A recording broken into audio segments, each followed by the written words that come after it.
पिछले क्लास में हम लोगों ने देखा कि किस तरह से कुछ अप्रत्याशित आवश्यकताओं की वजह से, कुछ मजबूरियों की वजह से, कुछ कार्यों के दबाव की वजह से विधायिका हर विषय में विधिवत कानून नहीं बना पाती है।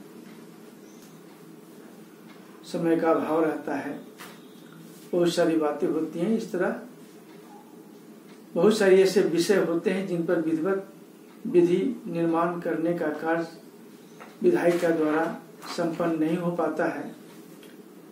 और वैसी स्थिति में विधायिका विधि बनाने का कार्य अपने अधीनस्थ प्रशासनिक एजेंसी को सौंप देता है।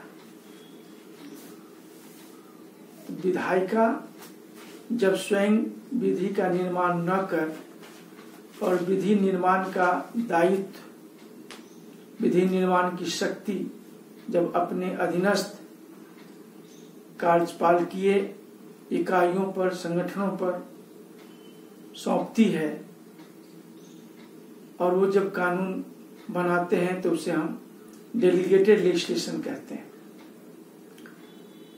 तो डेलीगेटेड लेजिस्लेशन में लेजिस्लेशन का जो कार्य होता है, विधि निर्माण का जो कार्य होता है, वो विधायिका द्वारा न होकर अधीनस्थ पदाधिकारियों के द्वारा, कार्यपालकीय संस्थाओं, एजेंसियों, संगठनों, इकाइयों के द्वारा किया जाता है। अब डेलीगेटेड लेजिस्लेशन बनाने वाली संस्था अपने शक्ति का, अपने क्षेत्राधिकार का दुरुपयोग न करे, इसलिए उस पर नियंत्रण की भी व्यवस्था की गई है। प्रशासनिक विधि में हम लोग प्रदत्त विधान पे नियंत्रण के बारे में भी पढ़ते हैं कि डेलीगेटेड लेजिस्लेशन पर कंट्रोल के कितने साधन हैं, किस तरह से डेलीगेटेड लेजिस्लेशन पर कंट्रोल किया जाता है, यानी प्रदत्त विधान पर नियंत्रण के साधनों के बारे में भी हम पढ़ते हैं। तो कंट्रोल ओवर डेलीगेटेड लेजिस्लेशन यानी प्रदत्त विधान पर नियंत्रण के जो तरीके हैं उन्हें 3 भागों में बांटा गया है। कंट्रोल का, नियंत्रण का जो पहला तरीका है उसे हम procedural control over delegated legislation के नाम से जानते हैं। प्रदत्त विधान पर प्रक्रियात्मक नियंत्रण, पहला नियंत्रण का ये साधन हुआ प्रक्रियात्मक नियंत्रण। प्रदत्त विधान पर प्रक्रियात्मक नियंत्रण, procedural control over delegated legislation. दूसरा है लेजिस्लेटिव कंट्रोल, या इसे ही पार्लियामेंट्री कंट्रोल भी कहा जाता है। पार्लियामेंट्री कंट्रोल या legislative control over delegated legislation. प्रदत्त विधान पर विधायकीय नियंत्रण या संसदीय नियंत्रण के बारे में हम लोग पढ़ते हैं।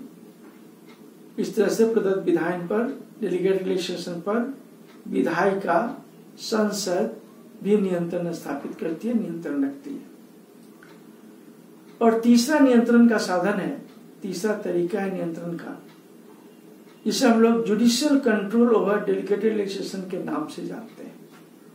प्रदत्त विधान पर न्यायिक नियंत्रण, न्यायपालिका के द्वारा, जुडिशियरी के द्वारा जो प्रदत्त विधान पर नियंत्रण रखा जाता है, judicial control over delegated legislation, उसके बारे में पढ़ते हैं।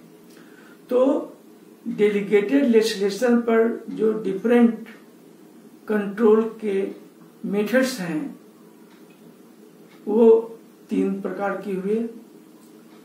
पहला procedural control over delegated legislation, दूसरा लेजिस्लेटिव कंट्रोल या parliamentary control over delegated legislation, और तीसरा judicial control over delegated legislation. 3 तरह से प्रदत्त विधान पर नियंत्रण रखने की व्यवस्था किया गया है। आज हम नियंत्रण के पहले तरीके के बारे में पढ़ेंगे, procedural control over delegated legislation के बारे में पढ़ेंगे कि किस तरह से प्रदत्त विधान पर प्रक्रियात्मक नियंत्रण रखा जाता है। ये प्रक्रियात्मक नियंत्रण होता क्या है, प्रोसीड्यूरल कंट्रोल का क्या मान्य होता है।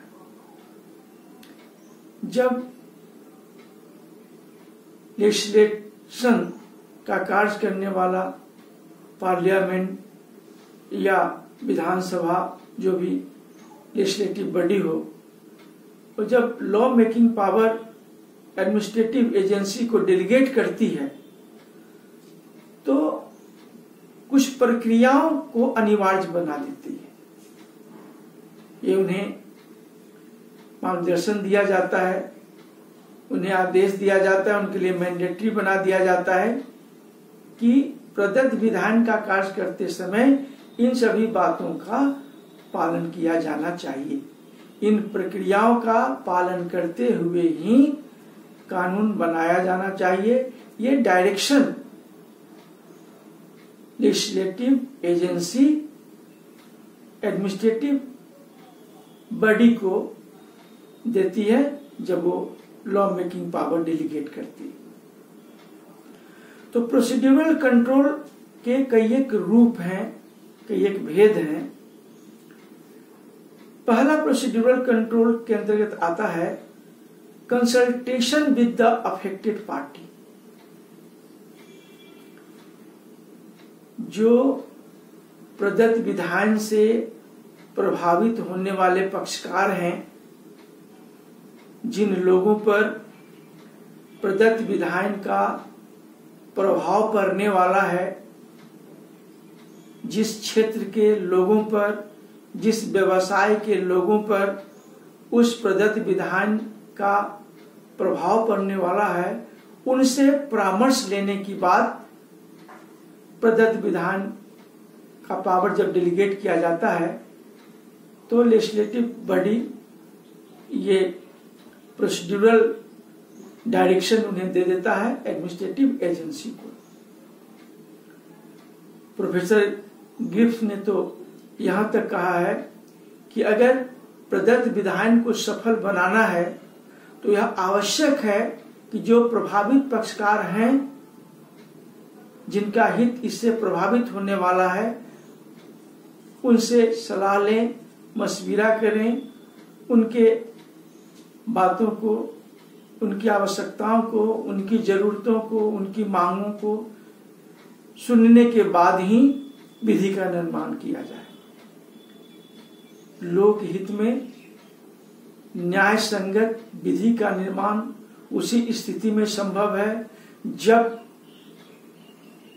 निर्माण होने वाली विधि से प्रभावित लोगों से राय लिया जाए, उनसे इसकी चर्चा की जाए, उन्हें इसके बारे में बताया जाए, ताकि वो अपनी परेशानियों को, अपनी आलोचनाओं को, अपने विरोध को स्पष्ट रूप से उस डेलीगेटेड पावर वाले एडमिनिस्ट्रेटिव एजेंसी के समक्ष रख सकें और उचित विधि का निर्माण हो सके। तो इस तरह से procedural control over delegated legislation में पहला आ जाता है प्रभावित हितों से परामर्श करना। प्रभावित हितों से परामर्श करने के बाद ही विधि का निर्माण किया जाना चाहिए, प्रदत्त विधान का निर्माण किया जाना चाहिए। इस तरह से कंसल्टेशन विद अफेक्टेड पार्टीज पहला प्रोसीड्यूरल कंट्रोल का मेथड के अंतर्गत आता है। दूसरा है प्रोसीड्यूरल कंट्रोल के अंतर्गत prior publicity of proposed rules and regulations. जो प्रपोज्ड रूल्स हैं, जो प्रपोज्ड रेगुलेशंस हैं, उनका प्रायर पब्लिसिटी होनी चाहिए, उसका प्रचार होना चाहिए, उसका प्रसार होना चाहिए, ताकि लोग उसको समझ सकें, उसको जान सकें, उसके बारे में अपने विचारों को प्रशासन तक पहुंचा सकें। उसके फॉर और अगेंस्ट, उसके पक्ष या विपक्ष में या उसके विरोध में, उसके आलोचना में जो उनकी बातें हैं, उसका आवेदन उस एजेंसी के पास जिसे लॉ मेकिंग पावर डेलीगेट किया गया है, जो डेलीगेटेड लेजिस्लेशन बनाने वाली एजेंसी है, उसके पास अपना आवेदन प्रस्तुत कर सके। इसलिए prior publicity of proposed rules and regulation आवश्यक है प्रोसीड्यूरल कंट्रोल के लिए, ताकि जस्टिस के अनुसार ही कानून का निर्माण हो सके, न्याय के संदर्भ में ही कानून निर्मित हो सके। प्रोसीड्यूरल कंट्रोल का तीसरा मेथड है प्रक्रियात्मक नियंत्रण। प्रदत्त विधान पर जो स्थापित की जाती है, उसका तीसरा तरीका है पब्लिकेशन ऑफ डेलीगेटेड लेजिस्लेशन। जो लॉ मेकिंग पावर डेलीगेट किया गया है, जो डेलीगेटेड लेजिस्लेशन की बातें हैं, प्रस्ताव है, उसका पब्लिकेशन होना चाहिए। उसका न्यूज़पेपर में, लोकल, हर जगह में, हर जगहों पर उसका पब्लिकेशन होना चाहिए, प्रकाशन होना चाहिए। डेलीगेटेड लेजिस्लेशन के प्रकाशन से जो उस डेलीगेटेड लेजिस्लेशन के बारे में जो भ्रांतियां हैं, जो विरोधाभास हैं,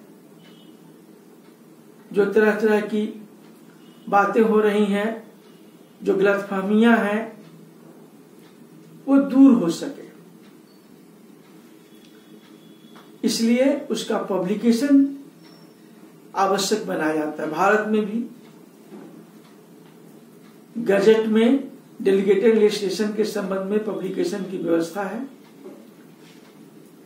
भारत के गजट में प्रदत्त विधान के बारे में स्पष्ट रूप से प्रकाशित किया जाता है, ताकि आम जनता, प्रभावित हित वाले नागरिक, उस स्थान विशेष में रहने वाले लोग जहां पर ये विधि लागू करने की बातें हैं, जो डेलीगेटेड लेजिस्लेशन से प्रभावित होने वाले अफेक्टेड पार्टीज हैं, वो इसके बारे में जानकारी उनको मिले, इसके बारे में उन्हें ज्ञान हो और इससे होने वाले लाभों के बारे में वो अवगत हो। प्रदत्त विधान पर जो प्रक्रियात्मक नियंत्रण का इसके अतिरिक्त जो तरीका है, पब्लिकेशन ऑफ डेलीगेटेड लेजिस्लेशन के बाद जो प्रोसीड्यूरल कंट्रोल का मेथड है, फोर्थ मेथड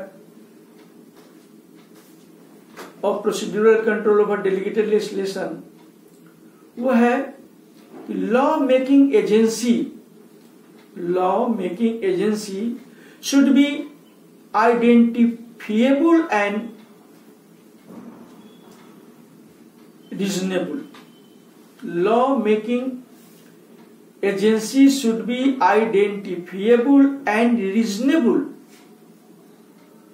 जो लॉ मेकिंग एजेंसी हैं, जिस एडमिनिस्ट्रेटिव एजेंसी को लॉ मेकिंग पावर डेलीगेट किया गया है, जिन पर प्रदत्त विधान का दायित्व सौंपा है विधायिका ने, उसे निश्चित किया जाना चाहिए, उसे स्पष्ट किया जाना चाहिए कि ये विधि निर्माण की शक्ति किसे प्रदत्त की गई, किस एजेंसी को प्रदत्त की गई, और वो रीजनेबल होना चाहिए, विश्वसनीय होना चाहिए। लॉ मेकिंग एजेंसी जो हो वो विश्वसनीय हो और निश्चित हो। प्रत्यायुक्त विधान बनाने वाली निकाय पहचानने योग्य हो और विश्वसनीय हो, ताकि उससे प्रभावित होने वाले नागरिक उस निकाय के पास पहुंच सके, वहां अपनी बातें बता सकें, आवेदन दे सकें, उसका विरोध कर सकें, अपना सुझाव रख सकें, उन पर उसको भरोसा हो, विश्वास हो, इस तरह से procedural control over delegated legislation के लिए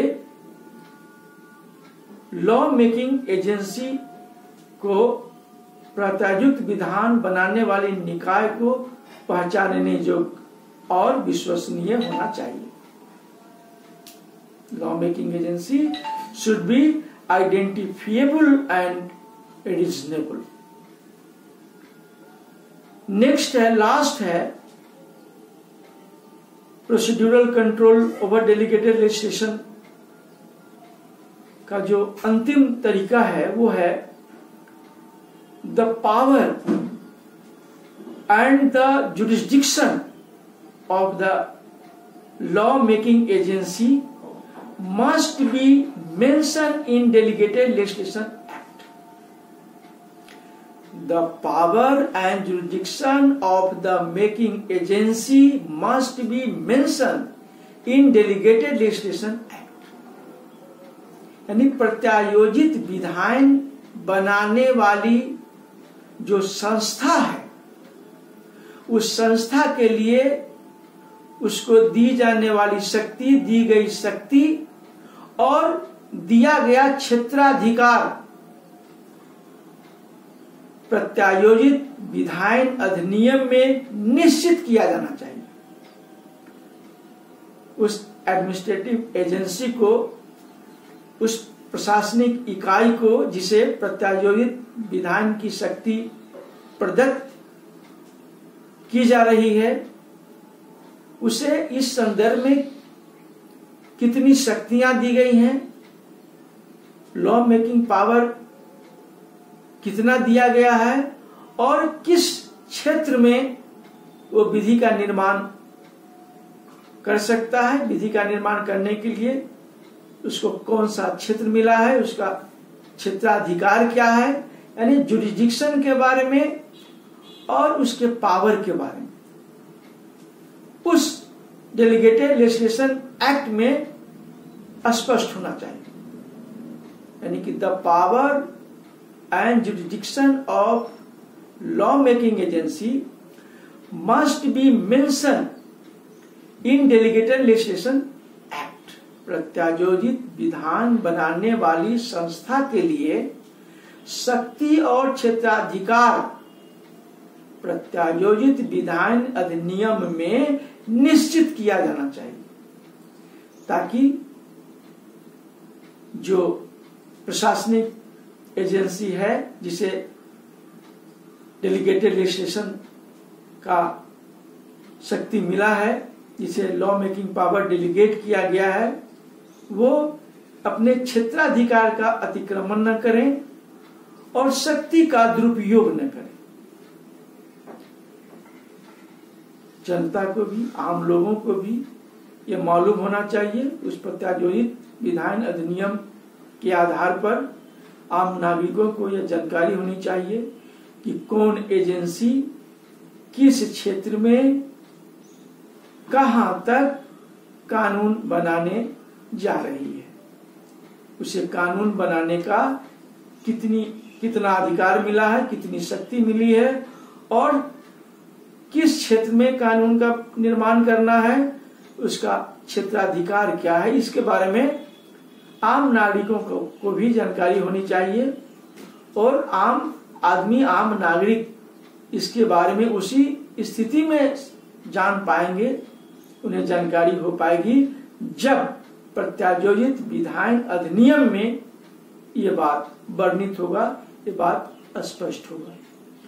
तो इस तरह से हम लोग देखते हैं कि डेलीगेटेड लेजिस्लेशन पर जो नियंत्रण के, प्रदत्त विधान पर जो नियंत्रण की बातें होती रहती हैं, नियंत्रण के जो तरीकों की चर्चा होती है, तो प्रदत्त विधान पर नियंत्रण के 3 तरीके हैं। पहला है प्रक्रियात्मक नियंत्रण, दूसरा है संसदीय नियंत्रण और तीसरा है न्यायिक नियंत्रण। यानी शासन के तीनों अंगों के द्वारा, प्रक्रियाओं के द्वारा, विधायिका के द्वारा, न्यायपालिका के द्वारा प्रदत्त विधान पर नियंत्रण की व्यवस्था की गई है, ताकि लोक हित में, वेलफेयर स्टेट के इंटरेस्ट में डेलीगेटेड लेजिस्लेशन का कार्य हो और विधि सम्मत, न्याय संगत, लोक कल्याणकारी विधि का निर्माण हो सके। Thank you.